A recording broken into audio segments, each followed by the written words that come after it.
And now here's our old friend, Ian Machado Garry, kind enough to join us for a few minutes. Hello, Ian. How are you? How are you, Ariel? Good to talk to you, my friend. Good. It's good to talk to you. I'm excited. I have felt like I keep saying I think this should be the co-main. I keep saying it's the second biggest fight on the card, in my opinion. But I feel a little bit like it's flown under the radar because I feel like you've kind of stayed out of the limelight a little bit. You've kind of, has that been a conscious decision on your part? Firstly, I completely agree with you. I absolutely think it's the second biggest fight on the card. Obviously, when you put a title fight on the card, it's always huge. But there's so much eyes behind me and MVP in this fight. It's going to be huge. It's going to be massive.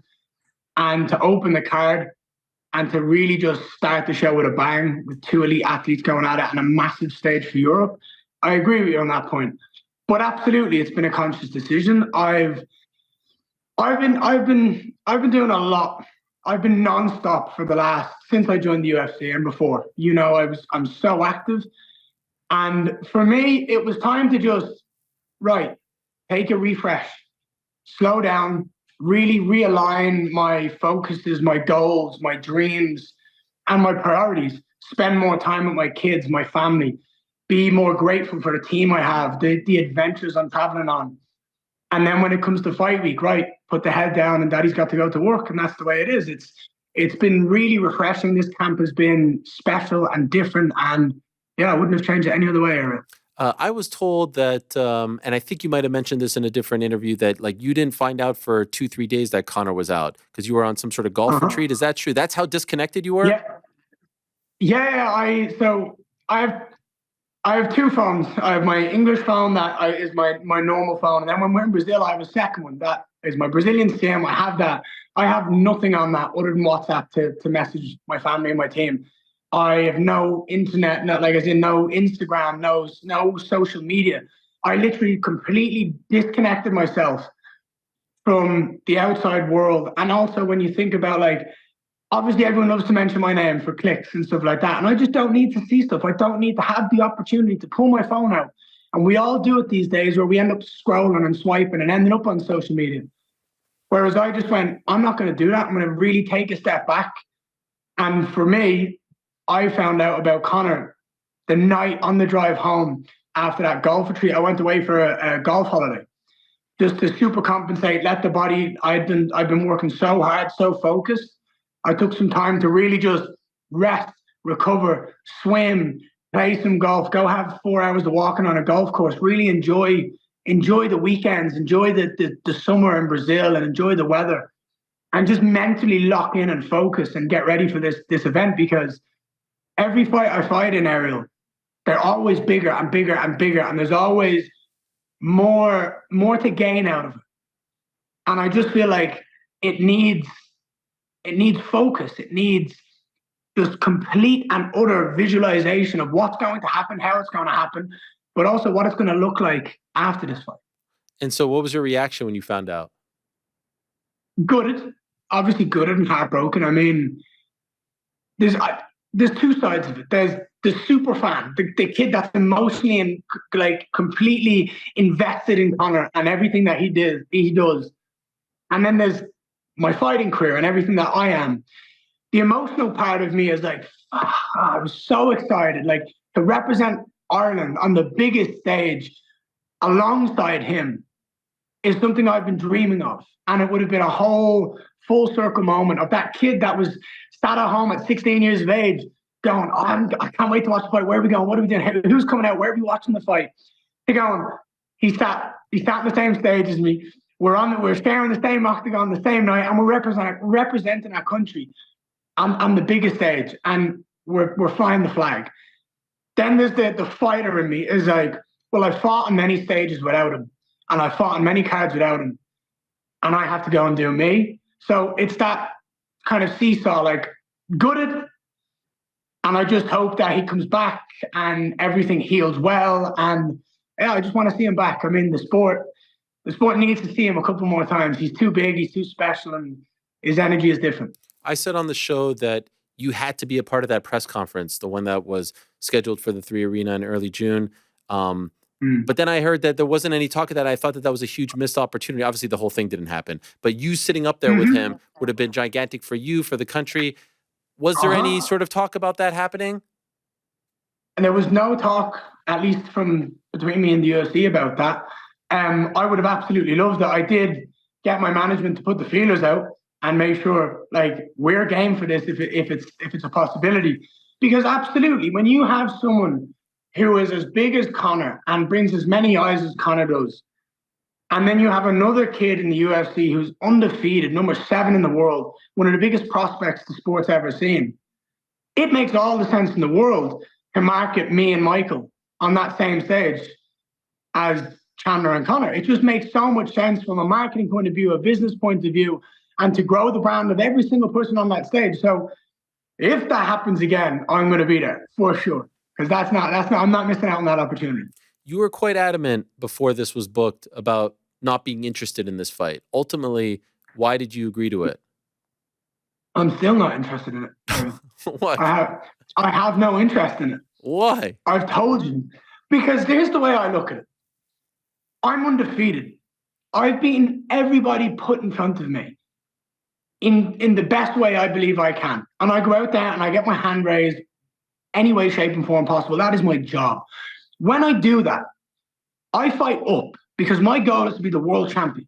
I am looking at the guys above me. I'm looking at, again, there's 6, 7 guys ahead of me. There's Gilbert, there's Shavkat, there's Jack Della Maddalena, there's Colby, there's Usman, Bilal, and Leon.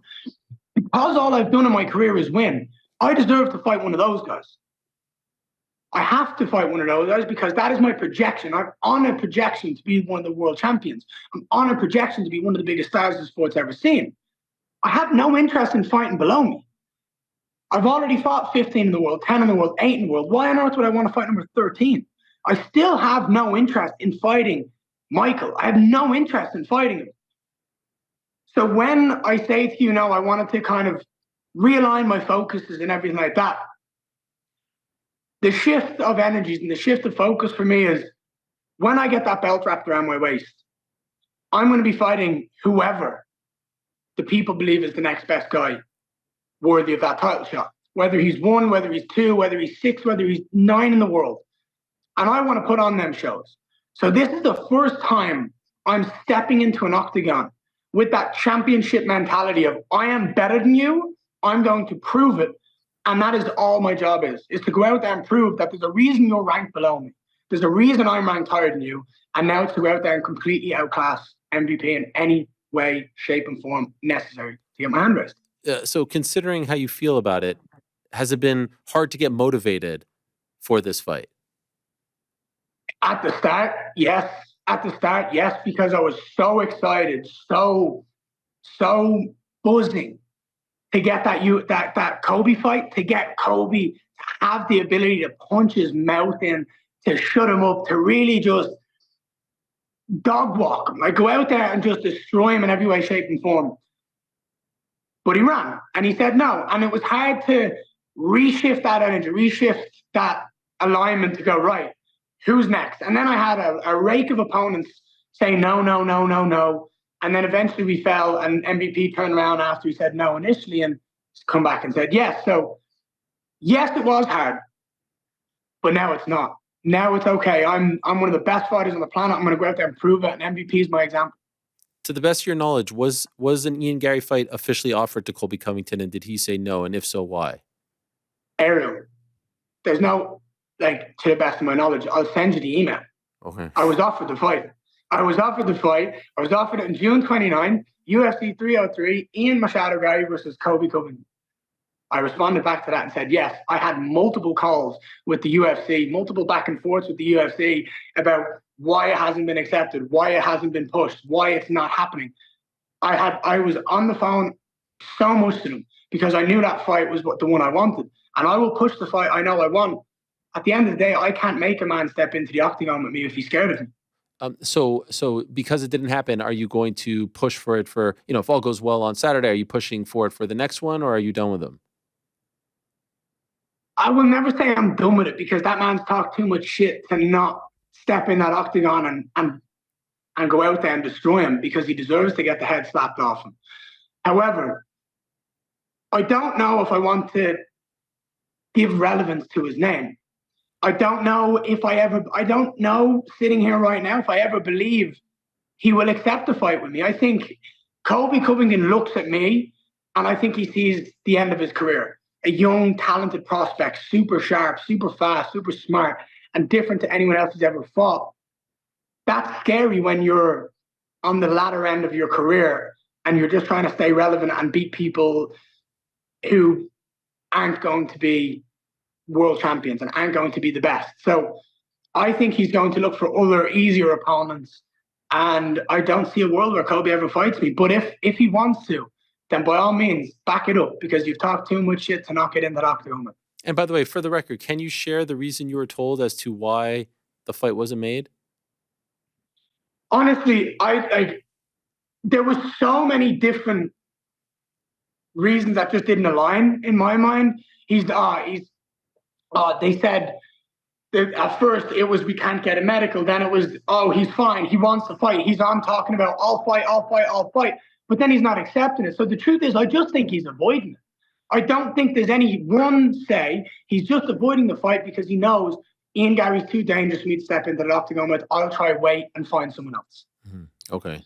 I understand. But that's what happens, Ariel. That's what happens when you have these confident people who think they can back it up, but you give them the opportunity to stand in that octagon with you, and they go, actually, I do know this kid's better than me, and I do know if I step in the octagon, what's going to happen. And that's where the truth comes out. And to be honest, it's like I've already won the fight, if that makes sense. Colby's someone who wants to get into people's head. He wants to cerebrally assess people and assassinate them in different ways and attack their family in vulgar, vile ways. Then when you get into the octagon, you're already in there with such anger and frustration. But I don't need anger and frustration. I fight with flow. I fight with enjoyment. I fight with full emotion. That when I go in there, it's easy. It's fun. It's everything I love to do. I told you before, I chose to be a fighter. This was my decision. I didn't have to do this. I chose to do this because it's what I love. No matter who I fight, Ariel, I have a good time. So whoever's next, whenever it is, you can guarantee I'm going to go out there and do exactly what I do every single time I show up.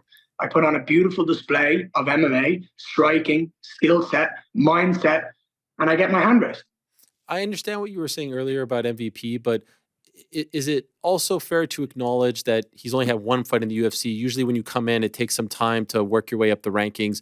And name-wise, and maybe even skill-wise, biggest name you fought so far, best resume, and he could hang with some of those guys who are above you. Like, I don't think this is your typical lower rank guy. This is a veteran of the game. In fact, did you know, Ian, I think it's a fun stat. Did you know that the night that you made your MMA debut over in Cage Warriors, he fought Paul Daly at Bellator 216?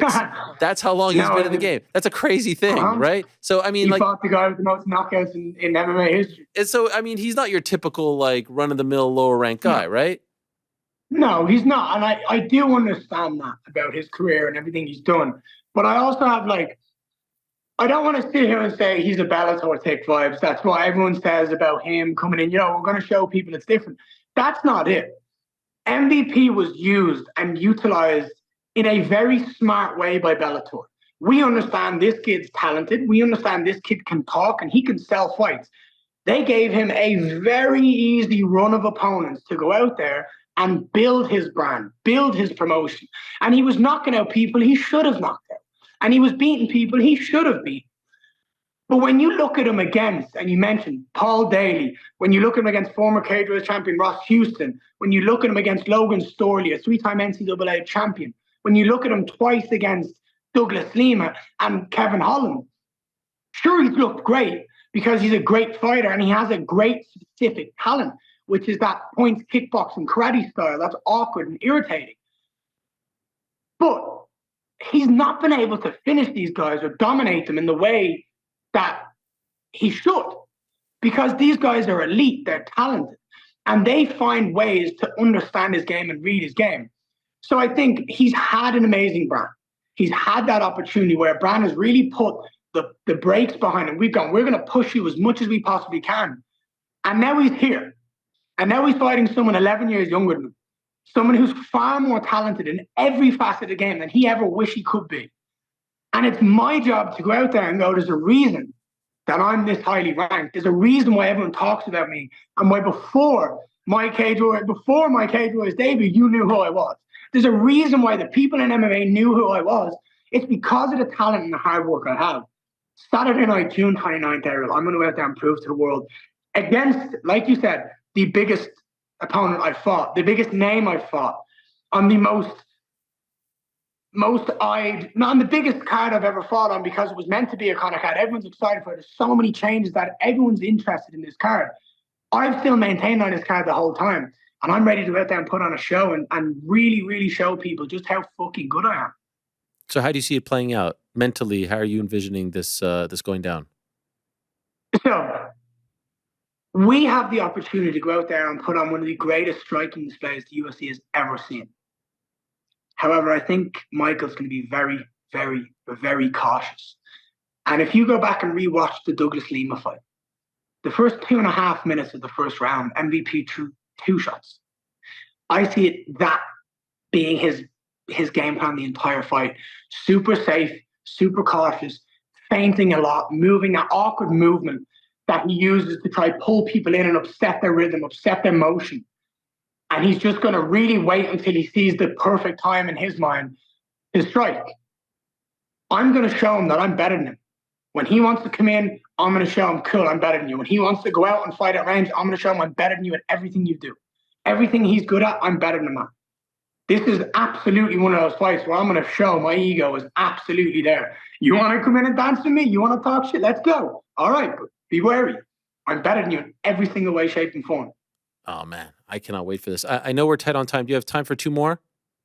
Go ahead, sir. Okay. Anytime for you. I appreciate Considering I told you no like 4 times, I think it's only fair that I can give you 2 I was told, yes, I was told tight, so 100%, but I appreciate that. I don't know if you saw Paul Hughes on Saturdays, or any part of you that sees that and says, man, I want that 3 arena. Why can't I have that?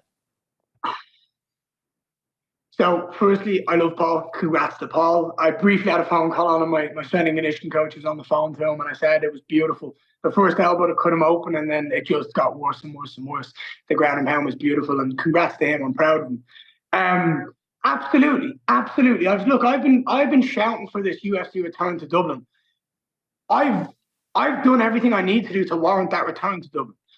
You know, my brain when Conor had to pull out was, all right, maybe God's going to give us that opportunity to put on a show in Croke Park and break all the records and do everything we can together. Maybe we will get that Ireland return.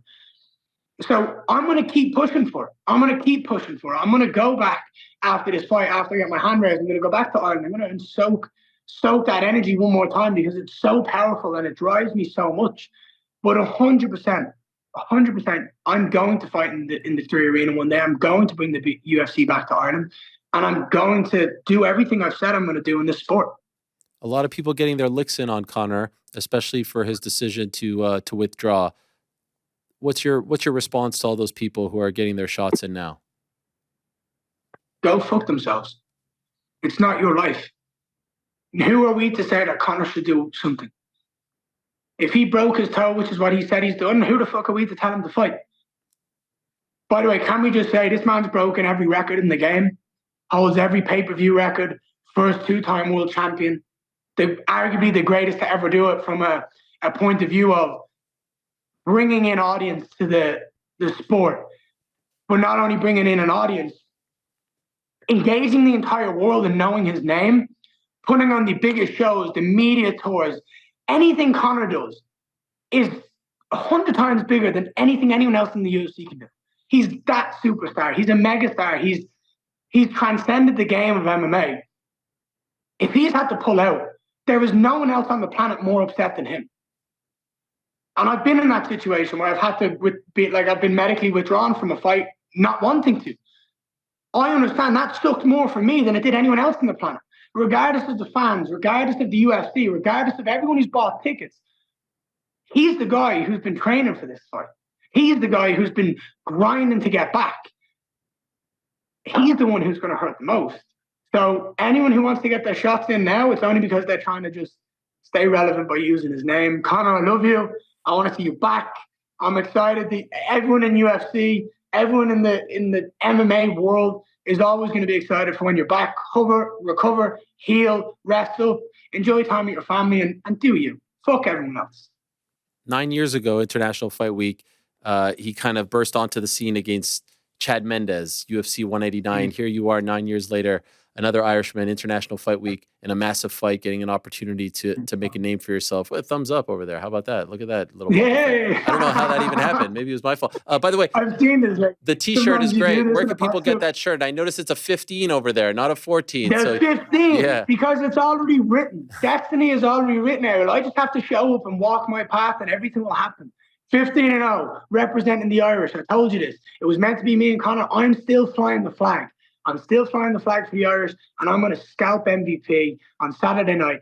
It's in the link in my bio. Go grab them. Represent Ireland. 15-0 incoming, baby. Much love, Ian. Thank you so much for the time. Good luck on Saturday. Can't wait for it.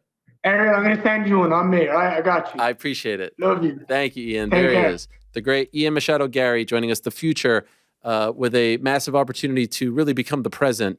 Thanks for watching. We appreciate it very much. Hey, if you like this video, give us the old thumbs up. Subscribe as well. You could get many more of these videos on the channel, so please do that. We would love you forever if you did so.